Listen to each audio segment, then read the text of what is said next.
Okay, final question on the study guide. Our differential equation is x squared times y minus 1. Part A, on these axes, sketch the slope field at the 12 points.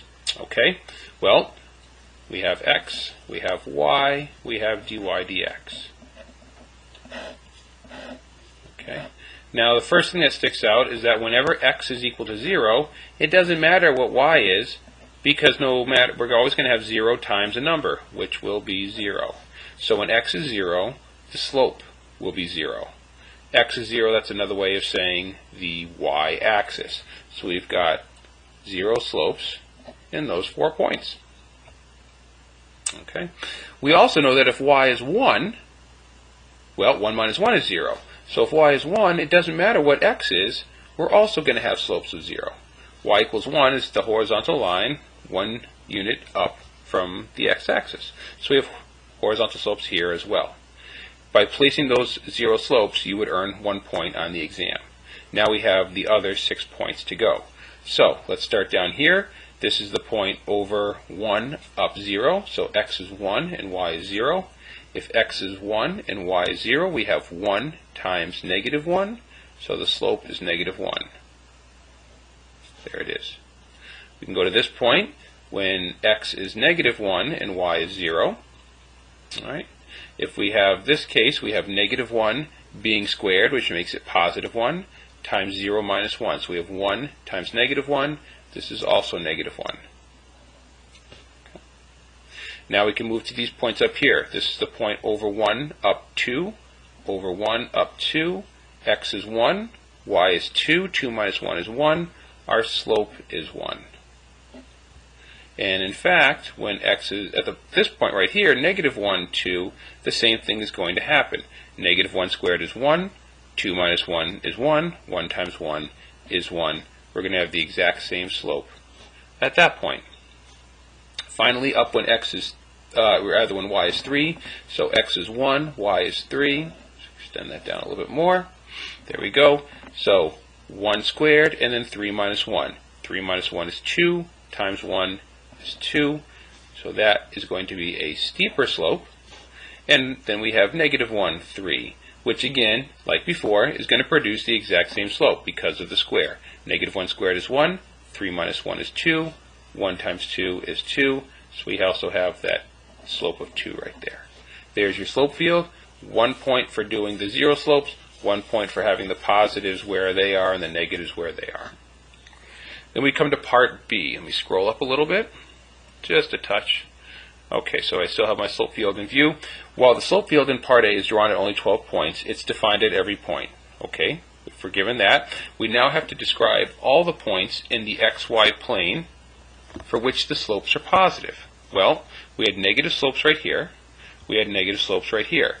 We have a cutoff with our zeros on the y equals 1 line. We have a cutoff potentially with our zeros on the y-axis. Up here, there are positive slopes. Okay. Now remember, we're mirror imaging here and here each time because of the x squared. So if it's positive over here, it's going to be positive over there. So basically, as soon as we get over this line right here, our slope is going to be positive. So y has to be greater than 1. Okay? If y is greater than 1, that takes care of all the points up here over that line. Well, we don't want all the points because these points on the y-axis, those are definitely not positive slopes, and we want positive slopes.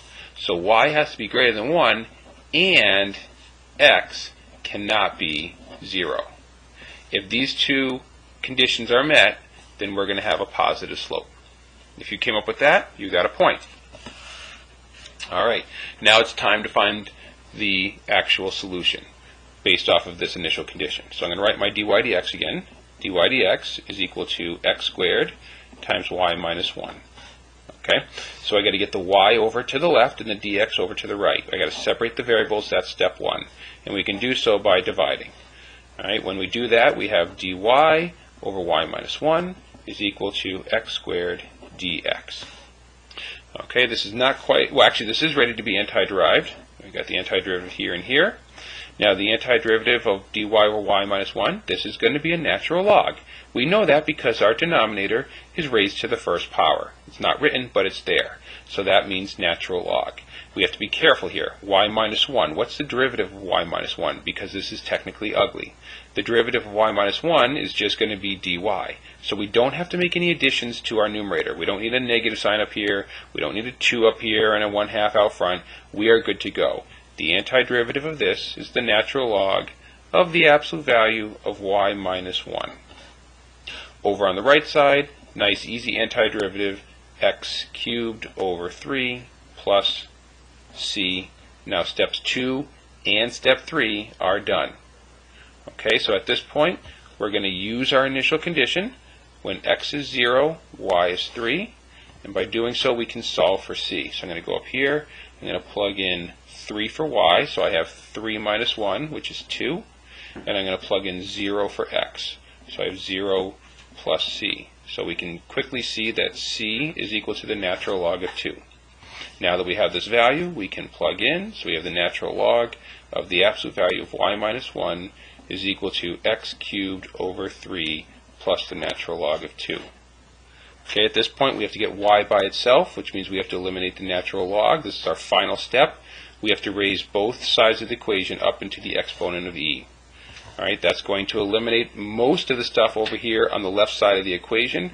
We're left with y minus 1. Technically, we still have the absolute value markers around it. However, over here on the right side, we have e to the x cubed over 3 plus natural log of 2. And e is always positive, so that means we no longer need our absolute value markers. They are redundant. Okay, as we've done in the past, you can leave this alone, or you can recall that the sum in the exponent can be written as the product. Alright, so we have e to the x cubed over 3 times e to the natural log of 2. E to the natural log of 2 is just 2, and then we still have our e to the x cubed over 3. Again, this is optional. This does not have to be done. This is a completely fine answer. You can just add 1 at this point.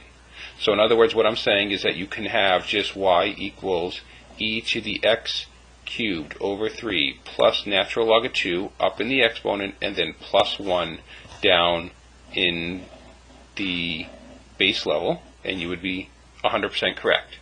Or you could, based off of this y minus 1 is equal to 2e to the x cubed over 3, you could also have y equals e to the x cubed over 3. The 2 is now out front, so we have twice that, and then the plus 1 is also down at the base level. This is also 100% correct. It looks a little nicer, but both answers would get you full credit on the exam.